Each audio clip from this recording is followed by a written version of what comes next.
Hi,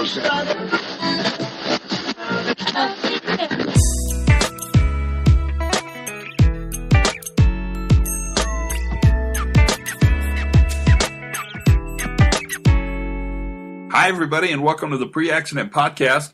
I'm your host, Todd Conklin. Thanks for tuning in. Thanks for subscribing.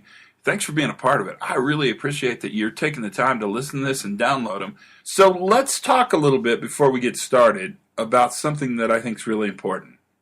The path to high reliability begins with the journey to human performance, an understanding of how humans perform in systems. And you hear us talk all the time. In fact, I'm terrible at it. I use the words high reliability and safety and human performance and HOP and all these kind of words really interchangeably. And they're really not interchangeable per se. At least in my mind, the way I've kind of got it worked out is for an organization to move towards the new view, one of the most important first steps is to really build in a strong understanding of how humans perform. Human performance, HPI, or HU if you're from the new community, or HOP if you travel much internationally. This first section of how humans perform is really fundamental to moving an organization towards high reliability. And understanding that high reliability is really an attribute. It's an outcome of an organization that does very, very significant work, and the cost of failure is simply untenable. You can't fail. To get there, I think you have to do the pre-work. And the pre-work is in this fundamentals of how humans perform, human performance. And that's what we're going to talk about today. Now, today's guest is my buddy Bill Rigot, and you're going to like him a lot. If you don't know Bill, this is a really pretty good opportunity to get to meet him. And Bill is a human performance practitioner. He's an engineer. He'll talk about that a bunch because engineers talk about being engineers a bunch. That's fine. That's good. That's what they do. He'll also talk a lot about how he thinks of and has managed human performance in his organizations and the organizations that he's currently working with. And I think you're going to find it to be really refreshing. It's been quite a week for me. Travel like crazy, but I guess that's the time to do so. Lots of really good stories. I think I'm going to make a podcast pretty soon here. Maybe I'll do this coming up. In fact, maybe the next podcast I'll just tell some stories of success, because I have a lot of great stories that I've been hearing, and I want to share them with you. It's fun. As organizations become much more attuned to the new view, they get a lot better. And not just better in their safety performance, which is kind of an outcome-y way to look at safety. They just get better at sort of managing work. The really interesting and kind of good news is they don't just get safer, they get more productive, and it impacts the quality. And so it's a really nice kind of three-way advantage to this notion of process improvement and continual learning and getting better. And so I'll do that for you. It's a promise. If you can hang on and gut your way through this, I'll do one where I just talk about some success stories. And I'll make that happen really soon. Next podcast. It's a deal. Until then, though, I want you to listen to Bill, because he's got lots to share with us. And I think the takeaways from Bill are really pretty important. I mean, Bill talks a lot about the importance of engaging leadership early, the importance of understanding and building a lexicon, a language around high reliability, and the importance of human performance. And I think you'll just find Bill refreshing. He's definitely a smart cat, no question about it. So without much further ado, sit back, take your shoes off, open your ear holes, and listen carefully to Bill Rigot as he discusses human performance, high reliability, and the new view. So when I talked to him today, I embarrassed him because he hadn't listened to the podcast. And now you're going to be a star of it. Well, yeah. And, I said, look, you need to listen to this guy. He's really interested, really interesting, and he's got a very good perspective on the new view of safety, and you need to listen to him. So what do you think it is? What do you think it is about this new view that is hard for senior leadership to accept initially? I mean, I submit that they accept it once they get it, but there's a lot of resistance at first. How come? Oh, that's easy, and it's the for senior leaders, if they, in the old view, you tend to take a fairly linear view on causation, and what I see is the root cause of many of these accident investigations is the guy who touched it last made a mistake. And with that retrospective understanding, we sit in these rooms and we weren't there and we don't know, but we're looking at the timelines and we're looking at what happened. And we go retrospectively, with full 20/20 hindsight, and we'd say, well, we're smarter than that guy and we're better than that guy. And we never would have made those decisions. And so the new view forces you to say, really, yeah, I would have done that. And I am either as smart or as dumb as that guy, and I am as distracted as that guy, and I would have done the same thing. So I think it's threatening for senior leaders to admit that they make mistakes too, and that there's stuff that they just don't know. Tell me about your background. Are we into the interview now? Oh yeah, we're totally in it. We've been in it a while. We're deep. We're knee deep, baby. So I was 20 years in the Navy nuke, finished off as chief engineer of the USS Nimitz, went to work for the Savannah River site for DOE with Westinghouse, which turned into, I don't know, CBS, turned into Morrison Knudsen, turned into URS, that then got replaced by Fluor, and worked for them for almost 20 years. And now I've been consulting for about 3 years, part-time with Fluor and part-time for me and part-time for you. Nice. Yes, we did an investigation, didn't we? We did. I think they call it a peer assist, but it was pretty much of an investigation. But do you remember the first time you were introduced to this human performance stuff? Because I bet your story's interesting. So, at the Savannah River site, we had several of our executives went through the Info Plant Managers class, and they heard about this human performance stuff, and they were trained by a guy by the name of Tony Machera, who we both know. That's right. Who would have been on the podcast right before you. Oh. So everybody listened dutifully last week to Tony's podcast, which, by the way, is amazing. It's really, really good. Oh, I'm sure it was. And so one of them came back and he said, we've got to have ourselves a human performance person and the SME for the company. And so I ended up interviewing for the position and got it. And then, so I became the guy, and they weren't sure what to do with me. And so then I became the company rep to go to the FCOG Human Performance Committee, which you were on. And then shortly after that, I became the chair. So I chaired it for several years, and so that was my introduction to it. So I came on board like most everybody else does. We read all the info stuff, and which Tony Machera wrote most of it, and although he would deny it, and started, and my focus was on error reduction, actually error prevention. And you and I have had this conversation before, and we got fooled that, if you just reduce these errors to de minimis, we can be safe. And while that's not true, the point is that error reduction, as we now understand it, is just a part of the puzzle, and how organizations behave and perform is a much bigger part of that. So you and I kind of embarked on this journey, starting with error reduction, and then got into this whole notion of organizational performance, and then got into safety culture, and then got into a whole bunch of other stuff. that spanned. I guess you and I have been working together for probably 15 years now. Yeah, I bet you're right on that. How much of this did you get in the Navy, or how much of it could you draw a line back to similar methods you used during your 20 years in the Navy?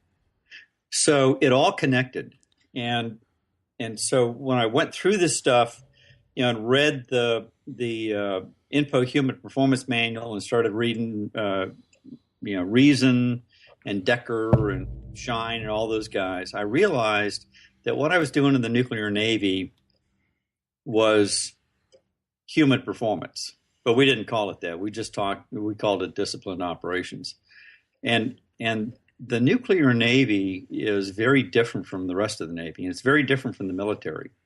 So we tend to recruit really good people, and we train them really well. But we were really I guess the first of the highly reliable organizations. That Wyke and Sutcliffe and Carlene Roberts and those folks studied.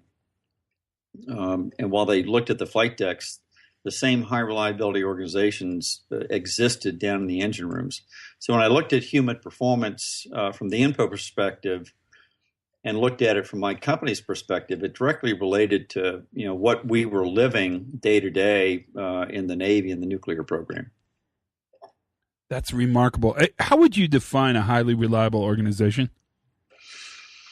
Well, it's an organization that it exists in a hazardous environment and does technical stuff. And it ought to have far more failures than it does. Well, that's a really good way to describe that, actually. I like that a lot. Yeah. It ought to be worse than it is. It ought to be. And so you look at that and you go, well, how come? And what I tell people is that, if you had come to me back then when I was chief engineer on the USS Nimitz and said, hey, Bill, congratulations, you're the leader of a highly reliable organization, I would have told them that they were nuts. And I've read Wyke and looked at what he calls a highly reliable organization, and we arguably were one.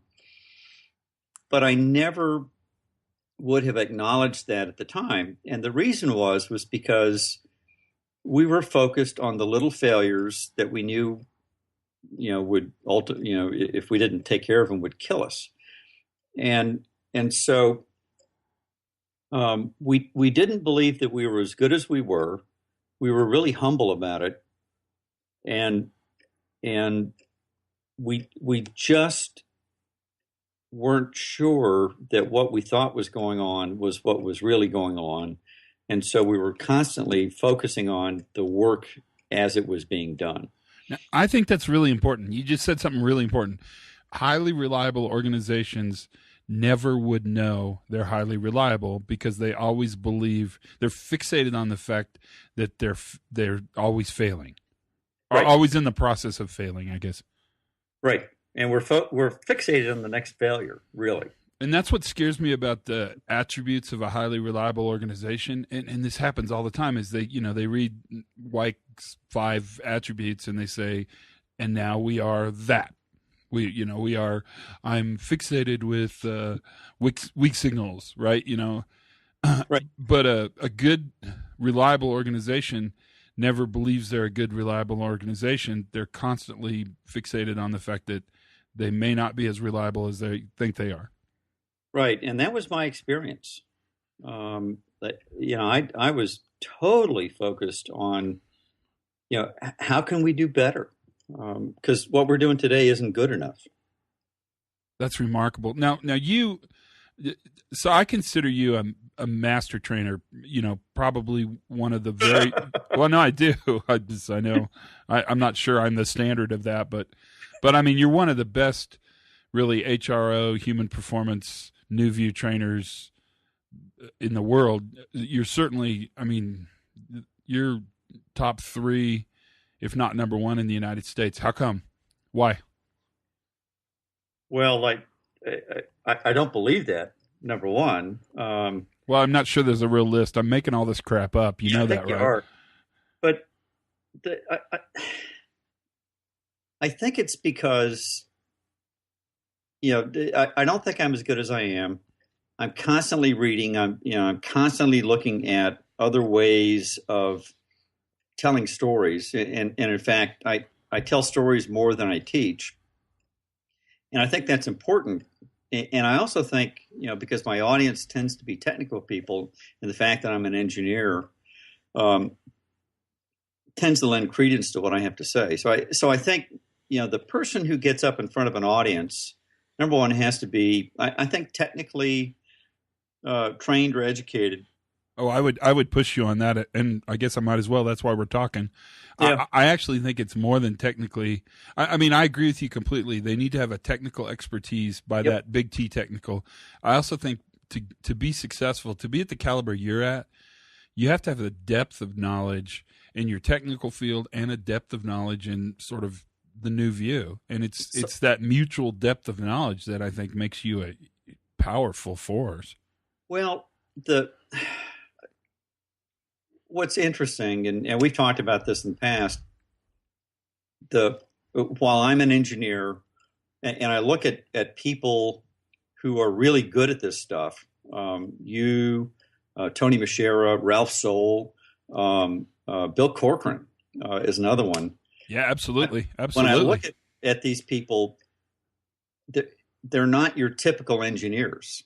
Okay, they tend to be extroverted, although that's not uniform. But they're always intuitive, and they've got a fairly strong thinking perspective, although yours is more feeling. And I think it's that intuition that is very different. So in the commercial nuclear program, and really kind of in the Navy as well, on the Myers-Briggs scale, you tend to have a lot of ISTJs, the introverted, sensing, thinking, judging type people.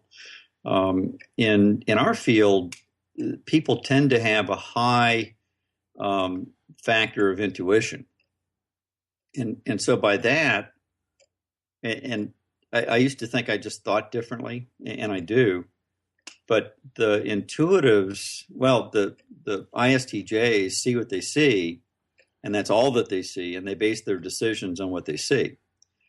The intuitives see what they see, and then they look for the gaps. They look for what's missing, and it's in the gaps that the true learning takes place. And I think that's the perspective that you and I and Machera and all the other folks that we know bring, because we tend to all be wired that way. And so to combine a technical background and a more intuitive approach to problem solving is fairly unique. And I think that does bring a unique perspective in front of a class of fairly skeptical people. So does that make sense? Yeah, totally. I mean, I agree with you. Let me ask you this question. So think of this, I don't know how to ask the question. Think of it in like PowerPoint slides, which is a crappy way to ask this question, but it's all I got. What slides have always been in your fundamentals class? And what slides are you constantly tweaking and changing? Oh man. And you'll probably have to describe the slides. That's why it's a crappy question.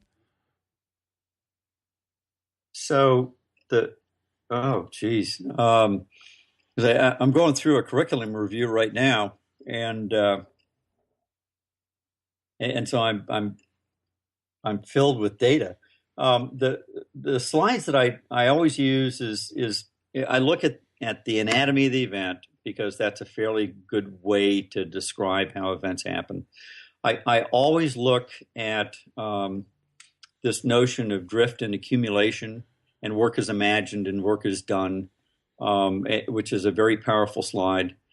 And I always include a slide on knowledge, skill, and rule-based errors. And those slides always work for me. I spend a lot of time on errors in terms of knowledge-based, rule-based, and skill-based, because a lot of people misunderstand that. But I tweak the message that goes with them. based on who the audience is. And so, if I'm talking to nuclear power folks, I'll emphasize it one way. If I'm talking to crane mechanics or riggers, I'll skew it another way. If I'm talking to nuclear operators at a DOE facility, I'll emphasize some other parts of it. And so that's how I tweak it.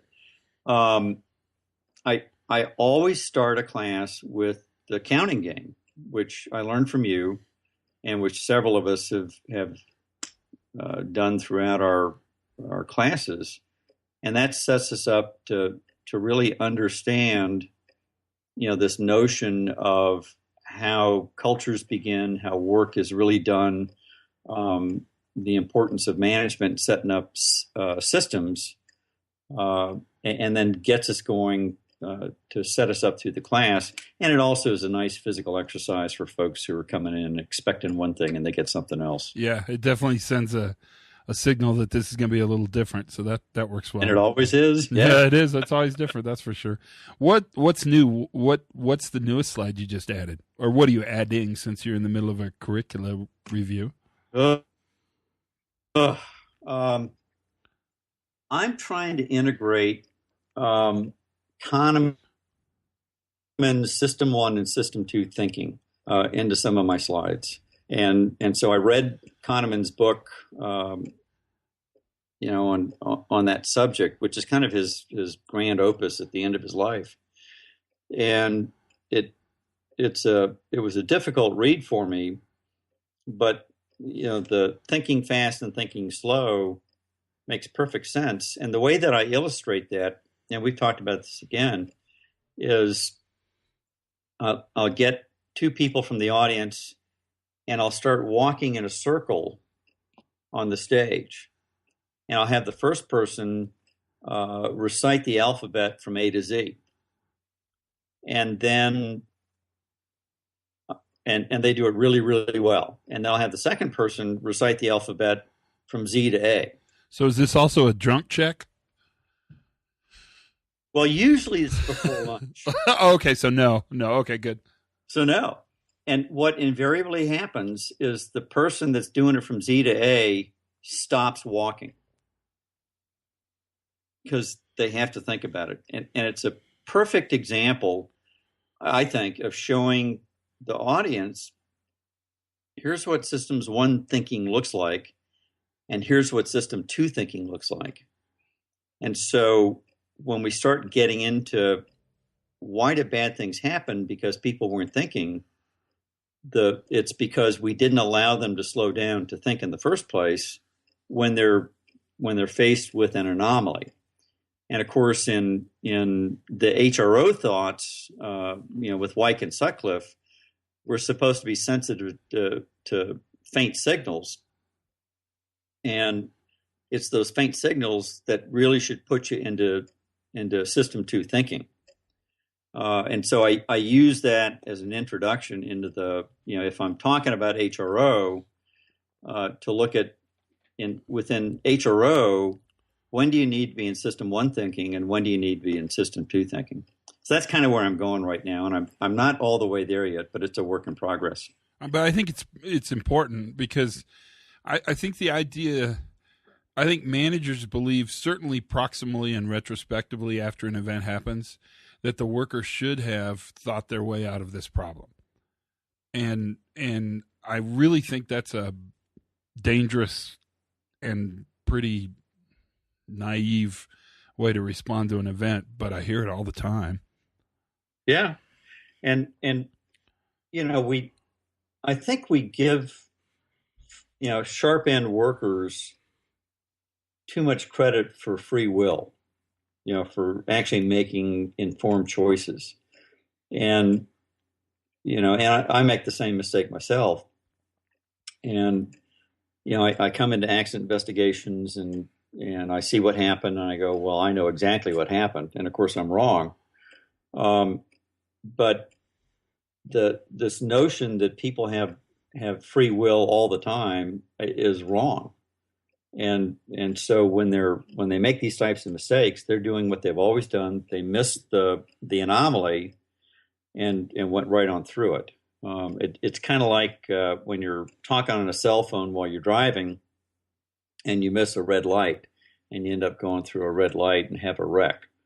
And so we think, well, that was a choice, and it really wasn't. And that's really pretty powerful. Good stories? Anything fun? What's the best thing that's ever happened to you working with this New View stuff?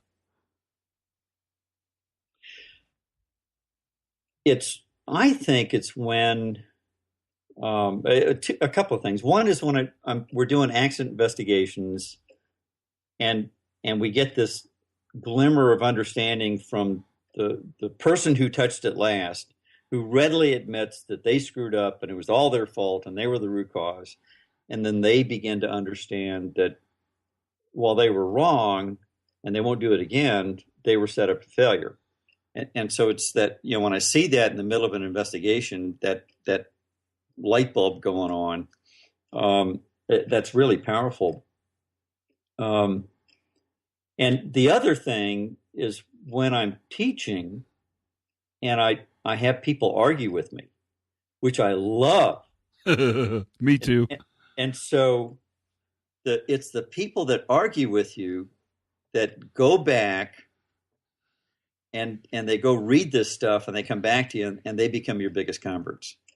Yeah, And I agree. So, when I get people that argue with me, I make a very quick determination as to whether or not they're thoughtful or not. And if they're thoughtful, I engage them. And then I give them a reading list and I tell them to go read this stuff and then come back and let's talk one-on-one. And they're the ones who become the best practitioners. And I love those folks. So what's next? What's the future? Well, I'm going to continue. I'm doing part-time work with the Fluor Corporation. I'm trying to get them to be as successful as General Electric. But in the meantime, I'm working with other companies. I've been working with you, which I loved, and traveling all over the country, teaching and speaking at conferences and things like that. And I'm going to continue doing that until it's no longer fun. But I love it. Is the word book in your future anywhere? I don't know. Well, I'm a fairly disciplined person. I'm not sure I have your discipline. But if I was going to write a book, it would be about this very specialized concept of engineering human performance. And you and I and Tony have talked about this at some length. And what I find is, and what INPO has found, is that engineers really don't get it. And by that, I mean, I don't mean that they're not smart, because they are, but they don't understand that people are not machines. And so engineers tend to think very linearly, and they tend to make mistakes that aren't seen for 5, 10, 15, sometimes 35 years. And there's no real feedback mechanism for their mistakes. And so if I write a book, it's going to be about that, this whole concept of how engineers make mistakes within the system in a human performance perspective. So I don't think that's a book that's been written, but it kind of excites me, and that's something that I do want to write about. And when I was running the mentoring program at the Savannah River site, we would do personality profiles on every engineer and every mentor. And what we discovered was 80% of our engineers were introverted and analytical. And when you think about that, you go, well, duh. So what advice would you give a leader who is trying really hard to get their organization to shift into the new view? So safety leader, manager, plant manager, what would you tell them? Because you've got a lot of experience under your belt. What do they need to be thinking about? What's first? What's second? What's the most important? I think you've got to start with top leadership, and that's easy to say. It's hard to do, but if you don't have top level leadership's understanding, you're just not going to go anywhere. So I've done it a number of different ways. Let me interrupt you. Yep. Can you train your own leaders, your own top leaders? I don't think so. Yeah, I don't either. I think it's the old you can't be a prophet in your own country, but right. I almost think you have to have somebody from outside come and do the top leadership. But that's just me. I'd be curious if you agree. But you have to start somewhere, and I start there. The second thing I would start with is your investigations. How do you do investigations? And I think you do that similar to this one company that we looked at that had done a study, and they found out that in almost all of their investigations, they stopped at the person who touched it last. And so that worker who touched it last was the root cause. And I see that wherever I go, and you do too. Well, one of the things I think is interesting, and this is a question you and I've sort of discovered, but I've started asking it a bunch, is ask leaders why they do investigations. And I'm shocked, actually shocked, that they have a difficult time answering that question. Yeah, I think you're right. When I look at that, and again, that's part of the senior leadership class, is I'll come in and I'll read their investigation reports. And I read them backwards. And I start with the corrective actions, then I go to the causes, and then I go to the evidence in the report. And what I find is that the corrective actions are voluminous and numerous. And it usually revolves around, what reason calls, name, blame, shame, train, and write a new procedure. And then you look at the causes, and if you read the causes correctly, you'll find that the corrective actions don't actually fix the causal factors that they've identified. But that's okay, because the evidence in the report doesn't support the causal factors that they arrived at, nor would the corrective actions fix what the evidence in the report suggests. And so when I see that, I go to the responsible managers and I'll ask them if they wrote the corrective actions before the investigation started. And they usually say yes, if they're honest. And that's normally what happens, is they'll go, yeah, we got to fire the guy that touched it last, and we've got to write some more procedures, and we've got to have some training that tells people to be more careful. And I'll ask them, why do you do that? It's kind of like your question, why do you do investigations? Why do you write corrective actions that way? And they usually tell me that that's because they think that's what the regulator wants. And I go, well, but how are you going to learn from that? And they really don't have a very good answer. So I use their own examples in the training to get the rest of the management team to understand why accident investigation or event investigation is so important. But so once that happens, then I think you've got to train your technical staff. And so by the time you train the workforce, and they don't need much, they need a couple hours of human performance training. What they get is the new view of safety that they've actually been living for a while, but they didn't understand. And when they step out of the classroom, they step into the new view with a different context.